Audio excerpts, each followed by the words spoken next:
ribbon cutting of the library of Universidad de Zamboanga.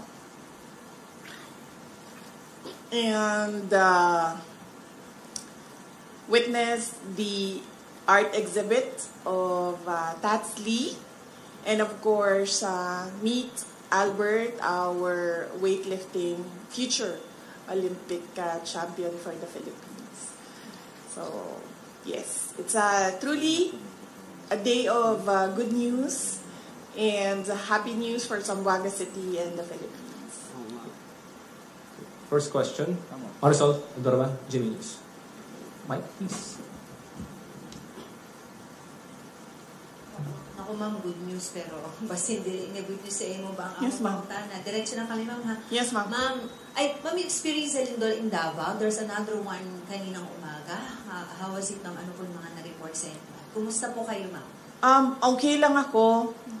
Ang na-experience ko is yung okay lang ako. Ang na-experience ko is yung lindol nung Friday, October 12. Yung dalawang lindol ng yung isa sa umaga around 9:40 something, closer to 10 o'clock. And then yung isa naman on the same day, Friday, is yung pasado alas 6 ng gabi na lindol. At well, hindi namin nagawa yung pinagpapraktisan natin lagi na duck cover and hold, no? Kasi nag-evacuate kami diretso. So, nung nagsimula na lumakas yung pagyanig, ay lumabas na kaagad kami sa open space doon sa harap ng bahay namin sa kalsada. At ang napansin ko lang, since nandun din ako sa aftershocks ng Cebu na lindol, ay magkaiba siya, no? Hindi ko lang alam, baka dahil yung lindol sa Cebu ay nasa lupa siya at yung lindol sa Davao region ay nasa dagat. Pero yung lindol sa Cebu, kanang maguntol gani, bounce, in Tagalog ay tumatalbog. Yes, tumatalbog yung pakiramdam mo. Yung sa Davao City naman na lindol ay left side to side siya. Side to side yung kanyang shaking. No? Yung sa Davao na experience ko ay nakakahilo siya. Akala mo nahihilo ka kahit wala na yung swaying. Tapos yung sa Cebu naman ay nakakatakot siya kasi parang bubukas yung lupa sa lakas nung pagtalbog, pag-bounce o pag-untol sa yuta. Follow-up question? Ma'am, pwede na po namin matanong yung regarding sa pag-deny po ng ICC sa request po ni PRRD for this interim release. And in follow-up na rin po dyan, mayroon pong survey ang SWS saying na 50% of the Filipinos believe that PRRD should be held accountable po. Yes. I will reserve kasi merong appeal ang lawyers ni President Duterte for the ICC ay meron silang appeal doon sa denial ng interim release at pending yon. So gusto ko lang antayin yung lumabas ang desisyon ng korte doon sa appeal ng defense team ni dating Pangulong Rodrigo Duterte. Pero yung initial na pag-deny, how was it doing po?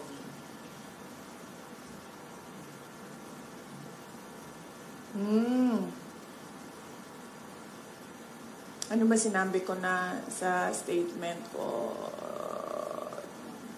Wala pa naman ako nag-statement dati about sa interim release, no? Pero inaantay ko lang kasi talaga. Gusto ko lang talaga antayin kung ano yung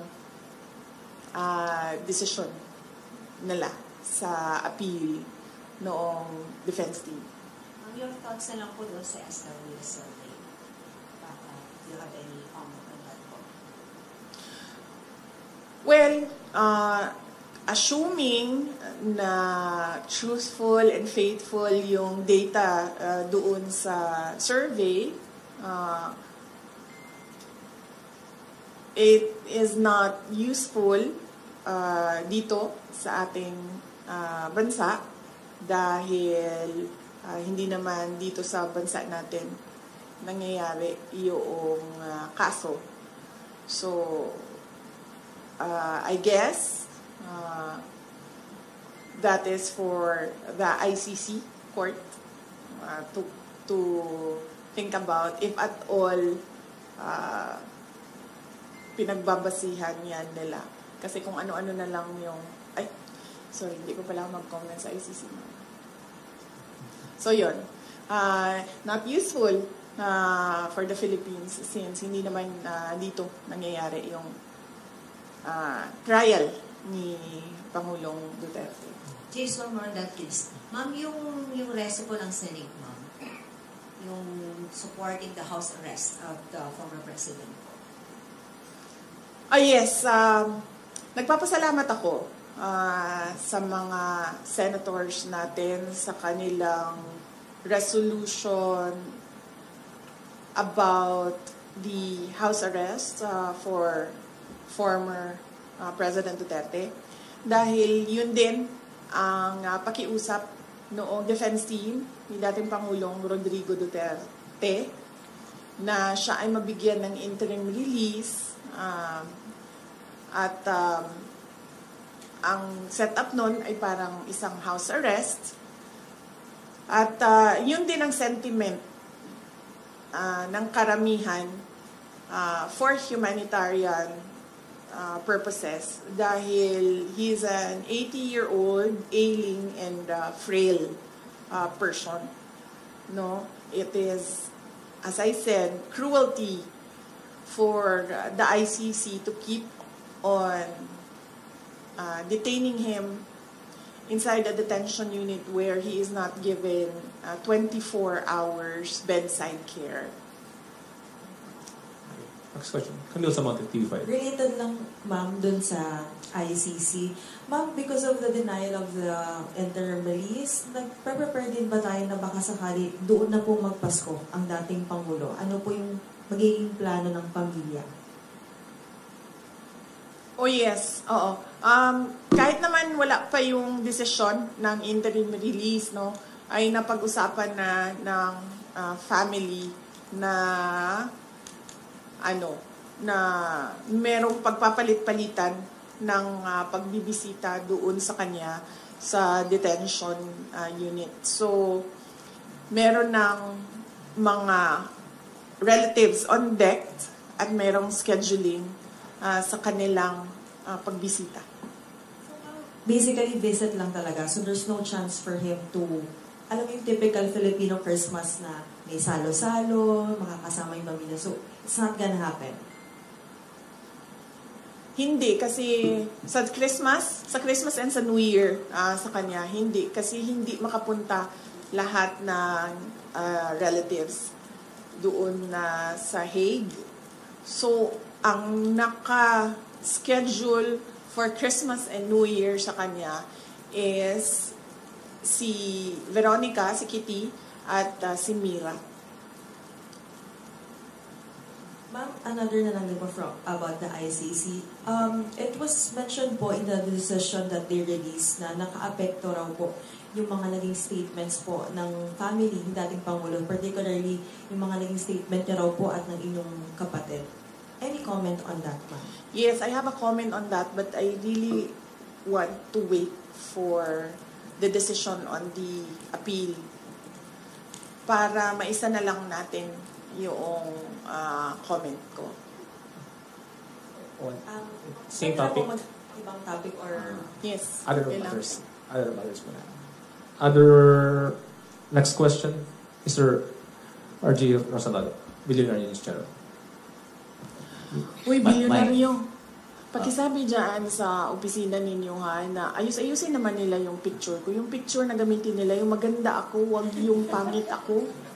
Wala naman akong pakialam kung anong sasabihin ng inyong outfit about sa akin. Basta paniguraduhin lang nila na maganda yung picture ko.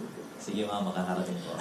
Bakit yung mga kalaban ko, magaganda yung mga picture na ginagamit nila? Bakit pangit yung picture na Sana yung mga tiga-Office of the Vice President? Padalhan nyo nga ito siya ng mga magagandang picture ko para yun ang gamitin nila, be. Please lang. Di ba, ma'am? Napansin mo yun, ma'am? Yung kalaban ko, maganda yung photo, tapos ako, pangit yung photo. Eh, ang katotohanan naman, mas maganda naman ako doon sa kalaban ko, ma'am. Ano sana ma'am? Ha? Gano'n sige pagawas? Ano yung sino ba kausap ko doon sa bilyonaryo na nakanganga ako, JC. Ano yung photo na yun?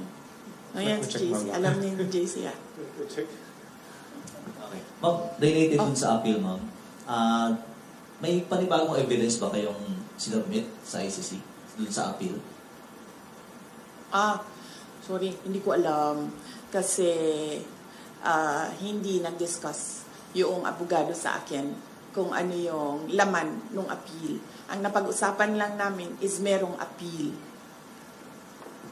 Udyo na kung sa pre-trial chamber ba or sa appeals chamber yung appeal? Appeals chamber. Appeals chamber. Yes. Any other topic? Any other question? Follow up on ICC? Camille? Ibang topic. Ibang topic. Another topic. RJ, ikaw pa rin. Sige. Okay. Regarding sa plano po ni bagong ombudsman, Remulla, na hukay niya daw ulit sa hukay yung Parmali case. Sa tingin niyo may nilulutong narrative yung administration? Oh, yes. Oo. Matagal naman na ako nagsasabi, di ba, na wala namang ginagawa itong gobyerno na ito.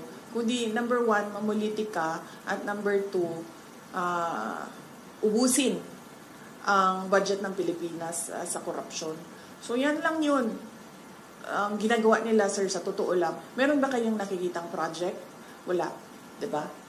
So, ibig sabihin, wala na silang ibang objective para sa kanilang pagkaupo diyan sa administrasyon, kundi mamulitika, and ang end goal nila is perpetuation in power. Sinabi ko na yan noon pa. And paano nila gagawin yon ay syempre ubusin nila yung kaban ng bayan sa korupsyon. Kasi kung talagang seryoso ang ombudsman sa pag-iimbestiga, imbestigahan din nila yung laptop corruption scandal ng Department of Education. Nandoon si Zaldico. At alam ko yun dahil gumawa kami ng sarili naming investigation sa loob ng Department of Education noong ako ay Department of Education Secretary. May I just say na merong confidential funds na pumunta doon sa paghahanap ng ebidensya sa investigasyon na yon. Ano po naging involvement ni Saudi ko dun sa laptop? SunWest ang contractor ng laptop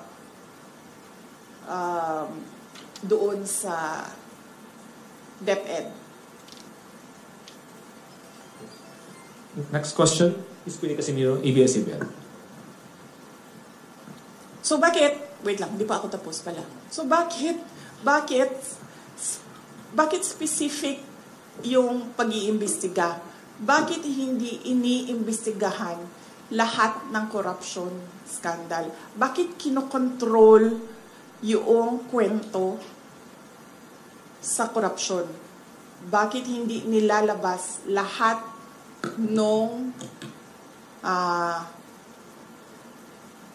mga insidente o mga gawain o mga iskandalo sa korupsyon? Bakit pinipili? Kaya natin nasasabi lahat na merong controlling the narrative ay dahil pinipili nila kung ano yung gusto nila imbestigahan. At kung napapansin nyo, kapag medyo tatamaan na o merong tatamaan o tatamaan na talaga ang Office of the President, ang administrasyon sa investigasyon, ay biglang namamatay yung investigasyon. O nawawala, o nalilibing, o nalulubog yung investigasyon. So, ibig sabihin, meron talagang pagkontrol sa kwento. Ma'am Queenie? Alright. Buenas tardes, ma'am. Yes, Yeah. ma'am. Is it true that the family of the blogger who posted a picture of PBBM captioned headshot approached you and is asking for help, but you allegedly turned them down? No, ma'am. I never received a request for help from the family of the vlogger. And it's highly unlikely, ma'am, for us to say no, because if this is a matter of legal assistance, ma'am, no, because there is a case. So usually we refer it for legal advice kung meron ng abogado. So very unlikely na humindi yung Office of the Vice President. Kasi ang protocol o ang SOP namin sa opisina na kapag merong lumapit ng tulong at example, pag-assess ng tao, legal problem siya, ay hinahanapan siya or pinapartner siya sa kung sino yung abogado na pwedeng magbigay ng legal advice. Next question. Another question. issue po. Yeah. Yan po. Okay. Former President GMA proposed a bill expanding or giving additional duties and responsibilities to the Vice President. Would you say na kulang pa ang existing duties po ninyo as VP? Meron pong bill, House Bill, si dating Pangulong Gloria Macapagal Arroyo of an OVP charter. Doon sa charter, kung makikita ninyo, nakalagay lang doon yung institutionalization ng mga units sa opisina ng Pangalawang Pangulo at nakalagay din doon ang organizational structure. Kasi pagpasok namin, ma'am, ang nangyayari, bago lahat, lagi, walang institutional memory ang Office of the Vice President. So bago siya lahat lagi. Pagpasok ng bagong Vice President, bago ang opisina, bago ang structure, ang HR structure niya, bago ang mga units. So ang ginawa namin, ma'am, para merong continuity sa lahat ng mga Vice Presidents ay ginawa namin ng charter. Dinify namin doon na dapat merong USEC, dapat merong ASEC, ang opisina, at dapat merong mga ganito na klase ng mga units, KM, HR, legal, finance, para hindi nahihirapan yung papasok na bagong Vice President. Kasama na din doon yung opisina, sana, permanent office, para hindi rin lumilipat kung saan-saan yung opisina ng Vice President. Ang pinakauna doon is that para alam ng mga tao kung nasaan ang Office of the Vice President. At pangalawa, para hindi palipat-lipat yung mga personnel ng Office of the Vice President kung saan sila titira. Dahil din kung saan nililipat sa kagustuhan ng Vice President kung saan siya ililipat. Nakalagay din doon, of course, yung security unit na naging controversial sa aking termino. At, yung OVP, him namin, at mga iba pang mga administration policies inside the Office of the Vice President. Kung makikita ninyo, wala kami nilagay doon na specific project dahil ang ang function ng Vice President ay kumbaga constitutional successor. Yun lang ang only function ng Office of ng Vice President. Pero sa atin, traditionally, ang Office of the Vice President ay binibigyan ng budget for the Vice President to decide on what his or her projects are, and then they can implement projects to complement the services of the other national government agencies. So on that note, hindi namin nilagay yun, ma'am. Kasi baka naisip ko, merong Vice President na papasok na wala siyang project, wala siyang gustong gawin, kundi maging constitutional successor lang. So ibig sabihin, mag-aantay lang siya na mawala yung presidente. Pero so far, wala pa naman tayong nakita by history, wala tayong nakita na Vice President na ganun ang gusto niya. Lahat merong kani-kanilang projects. Ang hindi lang namin ginawa ay mag-define kung ano yung project. Kasi magdedepende yon sa panahon kung kailan siya naging Vice President, sa panahon kung kailan anong relevant na project. So ang ginawa lang namin ay yung structure ng opisina na kahit anong project ay ma-implement noong organization. Just one last po. Yes, I don't know if you already asked for your reaction to the viral video of PGMA. The last time that she shook hands with you, and nung pagtalikod niya is parang tila sumimangot siya. What's the relationship between you two right now po, yung status? Ni ma'am? Wala, ganun naman kasi talaga si ma'am eh.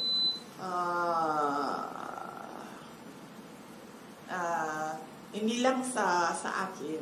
Nakita ko na rin siya, ganyan siya sa ibang tao. It's nothing personal. I don't think it's, she's doing it on purpose, and she's doing it to express disgust or to express disapproval sa isang tao. It's not the first time she's done that. We have Ms. Camille Zamonte again. The last two questions. Ma'am, just want to get your reaction kasi po dun sa House, binawasan po nila yung OVP budget. Ano po yung tugon nito? Kasi may mga ilang kongresista rin po na naghayag po na dapat daw pong bawasan itong budget dahil pilit nyo raw, ilang beses nyo raw po na ini-snub yung kanilang pagdinig.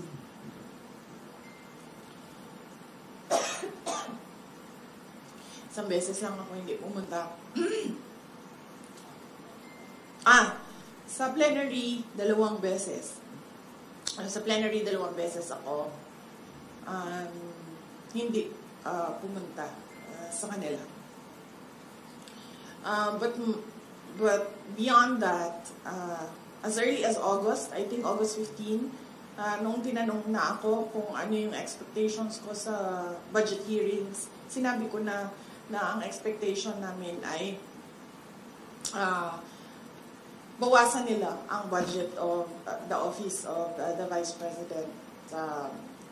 Dahil sinabi ko at that time, it's the same administration, it's the same speaker of the House of Representatives, and it's the same set of characters. So at that point, tama nga ako sa sinabi ko noong August. Hindi man siya nakakagulat. Hindi na ako nagugulat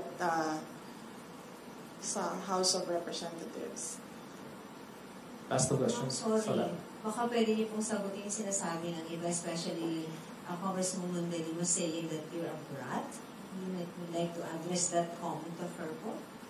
Oo. Kasi hindi Yes. ka nga daw sumipot sa budget. Oo. Ang administration, and that is led by Malacanang Palace, ang Makabayan, ang Akbayan, ang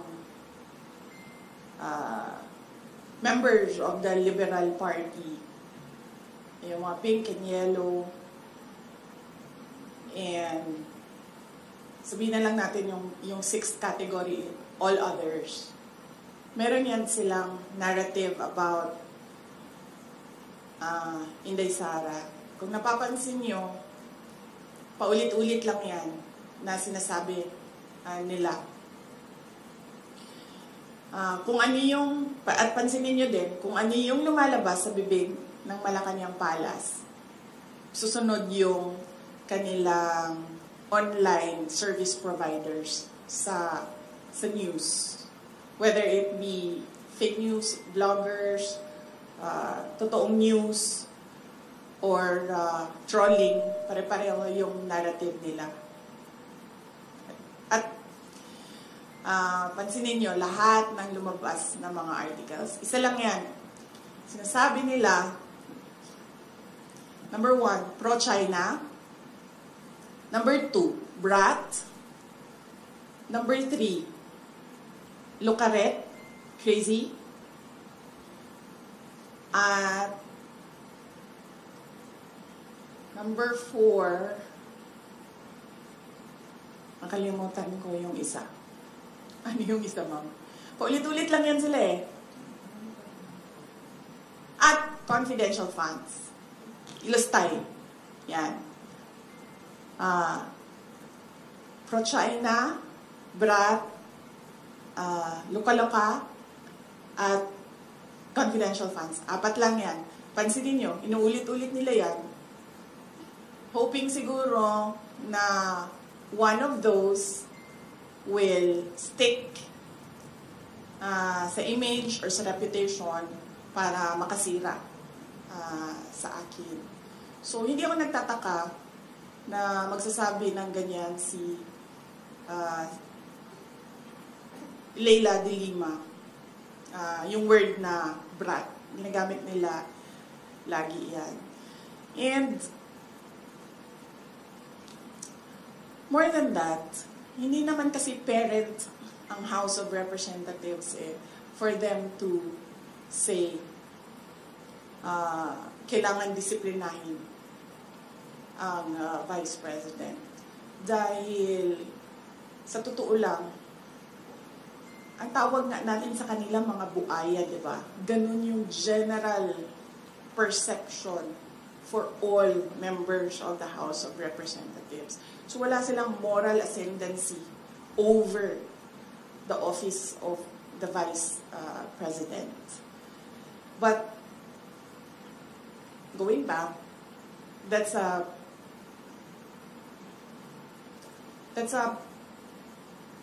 messaging narrative of anti-Duterte. No, not anti-Duterte. Anti-Sara Duterte. Messaging narrative nila. Nasa message board yan nila. Sa mga anti-Sara Duterte. Yan, paulit-ulit yan sila. Pro-China, Luka-Luka, confidential funds, at brat. Ang problema kasi sa messaging nila, hindi ko na lang sabihin kasi baka matuto sila sa akin, ma'am. Ayoko, ma'am, pag sinabi ko, then matuto sila, and then makaisip sila ng bago. Wag na. Last question. It's a narrative by anti-Sara Duterte groups. Ma'am, si Speaker Romuald, former Speaker Romuald, has appeared before the ICI today at sabi po niya na he's happy to be invited daw at willing naman daw po siya mag-share ng kanyang mga nalaman tungkol sa budget process at information on insertions. Your thoughts on this? Wala na, hindi ko na siya iniisip, ma'am.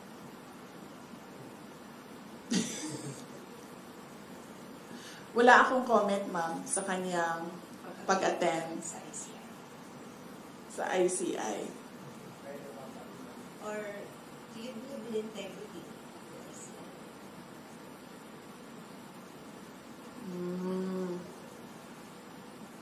Sinabi ko na yan, diba, na ang ginawa lang kasi ng Pangulo noong tinamaan siya ng sarili niyang speech na mahiya naman kayo at nagalit yung mga tao, ang ginawa lang niya ay magpalit ng House Speaker at ng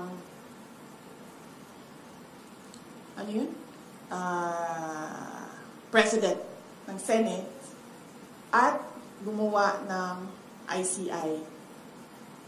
Pero hanggang ngayon, wala pa rin nananagot. So, para bang ako dapat ang imbestigahan, ako din ang gumawa kung sino ang mag-iimbestiga sa akin. So, on the question of integrity, definitely,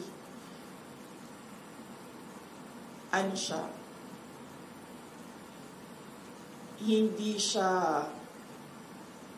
reliable dahil ang Pangulo din ang gumawa. And again, going back to Mr. Billionario, bakit Billionario yung pangalan ng ninyo? Meron na kayong mga billion dyan sa kumpanya ninyo. Ayan. Sabi ni Mr. Billionario, ano yung sabi mo, sir? Controlling the narrative. Yes, controlling the narrative. So, thank you. That wrap up our personal.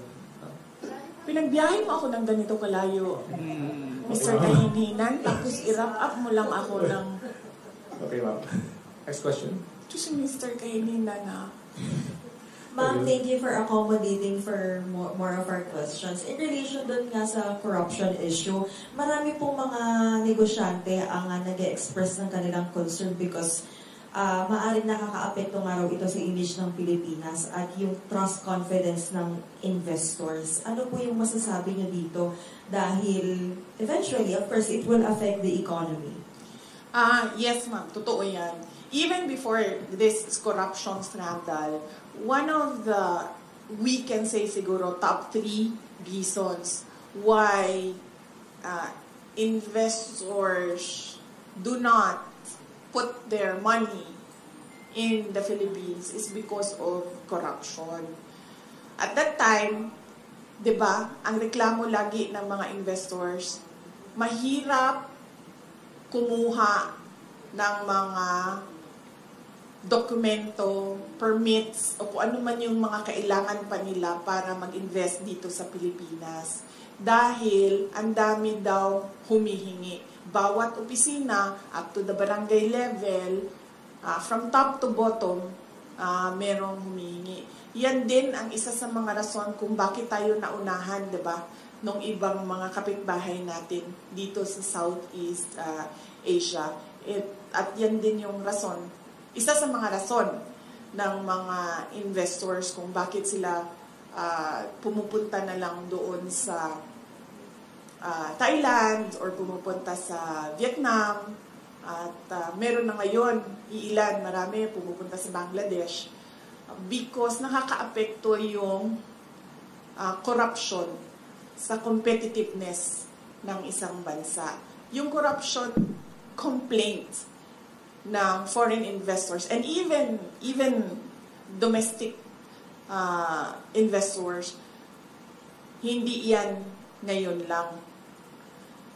Malamang kung noon ang nangyari, malamang kung noon napapaisip pa ang investors na o sige, tingnan natin ang Pilipinas. Ngayon, after the corruption scandal of the administration, hindi na sila at all naglalagay or nag-shortlist ng Pilipinas. Siguro automatic na yun na let's not think about or include the Philippines. Kung dati pinag-iisipan pa tayo ng mga investors, ngayon hindi na. Pero yung corruption na yan, nandyan na yan. Complaint na yan. ng mga investors dati pa. At bakit ko alam? Dahil naging mayor din ako. Nung mayor ako ng Davao City, syempre, ang gusto namin na pumasok na pera sa Davao City ay yung galing sa labas, diba? Whether it be from Visayas or other parts of Mindanao or from Luzon or from other parts of the globe, gusto namin pumasok siya sa Davao City. At pag napapansin namin, pag kinakausap namin yung investors, meron kami sa Davao City, yung Davao City Investments and Promotion Center, DCIPC namin. At pag napapansin namin na hindi pumupunta, tumitingin, tapos hindi na bumabalik, or nag-a-attempt mag-open, pero hindi natutuloy, pag tinatanong namin, yung merong researchers yung office na yon, nag-i-interview sila, isa doon sa mga sinasagot, corruption. Kasama doon ang cost ng investment. Tubig, kuryente. Sunod dyan ay connectivity. Sabi nila, masyadong mabagal ang IT infrastructure ng Pilipinas. At nandoon na, dati pa, yung corruption. Kaya sinasabi ko, noon, kinoconsider tayo, ngayon, hindi na talaga. Dahil sa ginagawa ng administrasyon. Sorry. Amidst the situation that we have now, like, yung mga issue, corruption, rallies here, there, yung kanya-kanya ng air ng grievances or disappointed ng mga Filipino. As Vice President, ma'am, what else could be done? I mean, there's ICI, and ang dami na nagrarally. Ano pang pwede pang gawin? Alam mo, ma'am, as Vice President, akala ko Vice President. As Vice President, sa amin, ma'am, when we talk about it, ma'am, because lahat naman tayo mayroong constitutionally protected freedom of speech and expression. And we talk about it because that is the essence of democracy. Walang good governance, walang demokrasya kung hindi nakakapagsalita ang mga tao kung ano yung katotohanan na nakikita ng sarili nilang mata. In the hope na yung gobyerno makikinig. Kasi ganun dapat yun, di ba? May feedback ka dapat sa mga ginagawa mo. Para, number 1, nakukorek mo yung sarili mo. Number 2, responsive yung ginagawa mo. Number 3, relevant siya sa bayan kung ano yung ginagawa mo. Pero, wala naman, hindi nagkukulang yung mga tao sa pagsasabi kung ano yung mali. Nagkukulang yung administrasyon sa pagtugon doon sa mali. Mr. Billionario, sino may-ari ng Billionario? Hindi mo rin alam. Kasi nagtataka talaga ako of all the names. No? Business is the Billionario. business. Ano yun, pampaswerte? Kasi may swerte sa pangalan. Kinumuso yung pangalan ninyo. Any more questions? Ma'am, ikaw ma'am, wala kang tanong sa akin ma'am. Ang layo ng biyahe namin, lahat yan nila ba? Tapos wala kang tanong sa amin. Wait. Magtanong ka ma'am. Miss Quiggy, senior, English senior. Yan ma'am, missing pa yan siya ng maaga ma'am para tumayo dyan sa tabi. Pagtrabahuin mo yan siya ma'am. Yes, ma'am. You mentioned earlier na narrative po ng mga anti-Sara Duterte, yung that you are pro-China. But what exactly, ma'am, is your stand on this continuing harassment by Chinese Coast Guard against our Philippine vessels within Philippine territory? Yes ma'am. My stand is, meron tayong arbitral award. Nanalo na tayo doon. That is clear. Nakita yan ng buong mundo. And we need to assert that through diplomatic channels. Uupo. Because the harassment in the West Philippine Sea, it does not comprise the entire relationship natin sa China. Meron naman tayong problema sa iba't ibang bansa, mami, hindi lang sa China. Pero ang ginagawa natin ay dinadaan natin sa Department of Foreign Affairs. Umuupo yan sila doon, pinag-uusapan nila yan doon. So, yan yung karapat-dapat na gawin ng isang gobyerno kapag meron silang problema sa ibang bansa. Hindi lang sa China. It has to go through the diplomatic channels. Pinag-uusapan yan. Hindi yan pinaglalabanan doon sa dagat. Do you think, ma'am, your father during his term as president was able to do this, talagang panindigan yung arbitral ruling na meron ng Pilipinas against China? Hindi ko alam, ma'am, kung ano ang records ng Department of Foreign Affairs at the time of the term of President Rodrigo Duterte from 2016 to 2022. There should be some sort of records there kung ano na ang nagawa ng DFA para umupo with the People's Republic of China with regard to this arbitral award.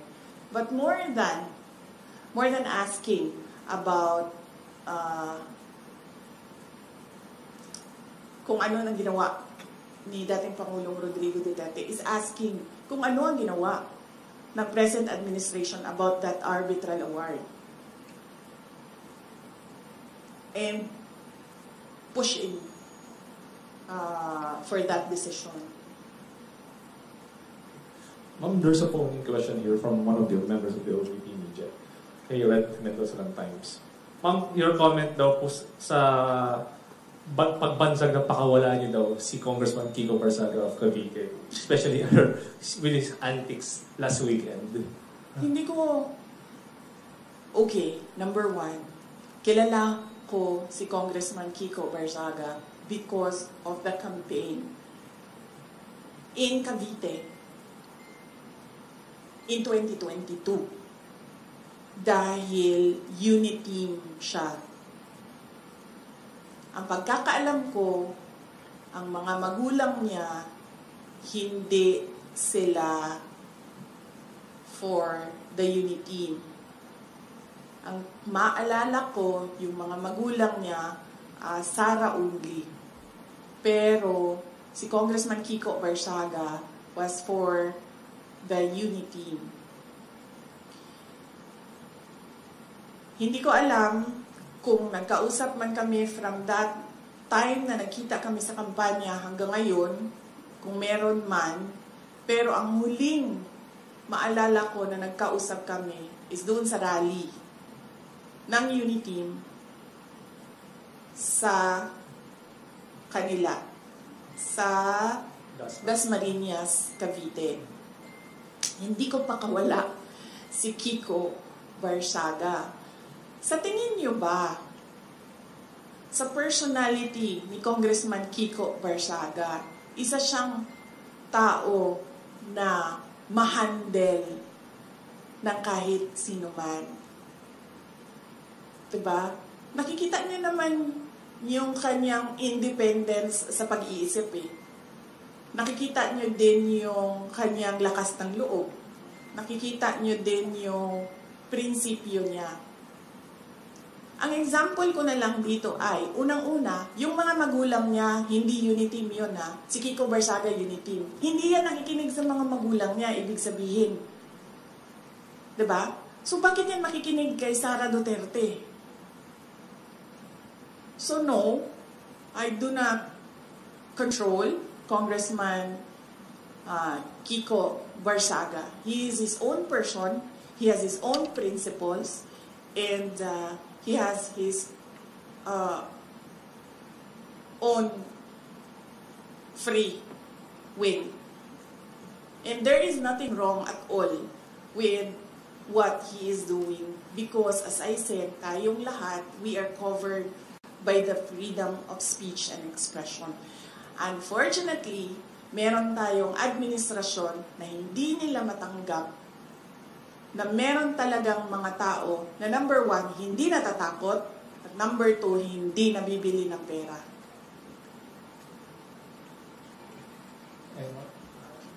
Sir? Roel Pareño po, Philippine Star, ma'am. Maayong hapon. May nga po, sir. May ikakalakas pa rin po ba yung lindol sa Pilipinas Uy, kesa doon bak- sa lindol sa nangyaring skandalo ng corruption, ma'am? Huwag naman sana, sir. Huwag, pinagdadasal natin sa Diyos na wala nang mangyayari na malalakas na lindol sa Pilipinas. And syempre, pinagdadasal natin sa Diyos na makinig ang administrasyon na gawan nila ng solusyon ang korupsyon sa Pilipinas. Arson? Let's give chance to others. Yes, ma'am. Yes, magandang hapon. Finally. Vice President. Ma'am, I would just want to ask, with the alleged destabilization and then yung rally natin, ma'am, left and right, Luzon, Visayas, Mindanao, ang mga lumabas, ma'am, mga young ones, makikita natin mga estudyante. Ma'am, sa tingin niyo, ma'am, with what is happening now, magpapatuloy pa to, ma'am? Alam mo, ma'am, yung destabilization, nanggagaling lang naman yan sa administrasyon eh. Wala namang destabilization na nangyayari eh. Nagsasalita lang yung mga tao. At nai-insecure lang o natatakot lang yung administration sa lakas ng boses ng mga tao. Pero sa totoo lang, ma'am, walang nagpaplano ng destabilisasyon. Normal ang pagpapahayag ng isang tao sa kanyang nararamdaman. Ang pansin ko ang pansin ko yung destabilization na word, na salita, nanggagaling siya lagi sa administrasyon.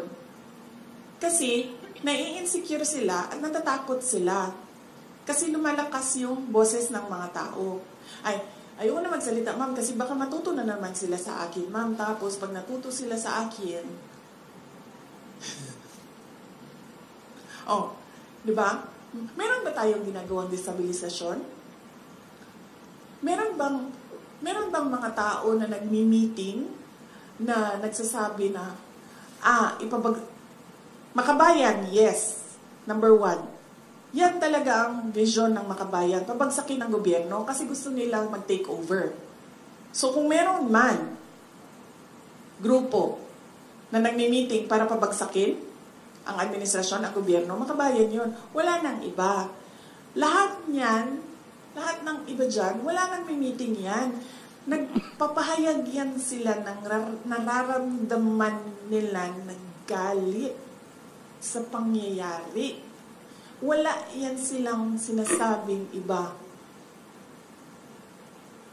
na oust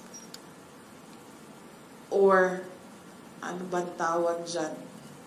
Paggawa ng masama sa presidente o panggulo sa gobyerno. Wala. Nagsasalita lang yan. Lahat ng mga tao ng kanilang nagsasabi lang sila sa galit nila.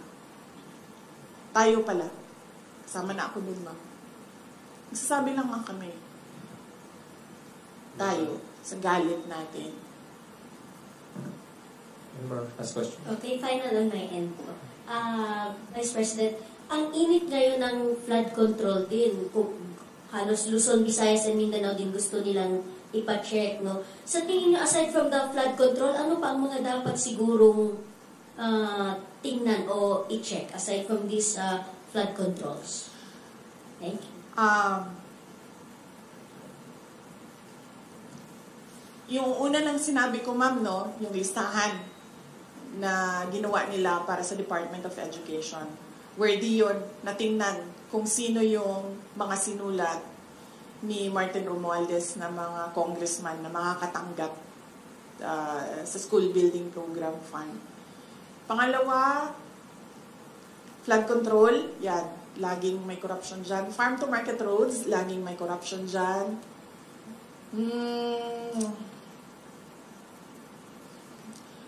Yung pagsira ng highway, ma'am, bagong highway sirain, tapos sementohin natin ulit. Anong tawag dun sa ganun? Road repairs. Road repairs? Road reblocking. No? Ang tawag dyan? Oh, yan, ma'am. Nakikita ko yan lagi, ma'am. Sa highways, kahit sa Mindanao, non-stop. Every year. Ayusin, sirain. Yan. Last question. Arso.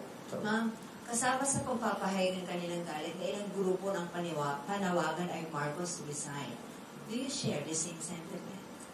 No, ma'am. I never said Marcos resign.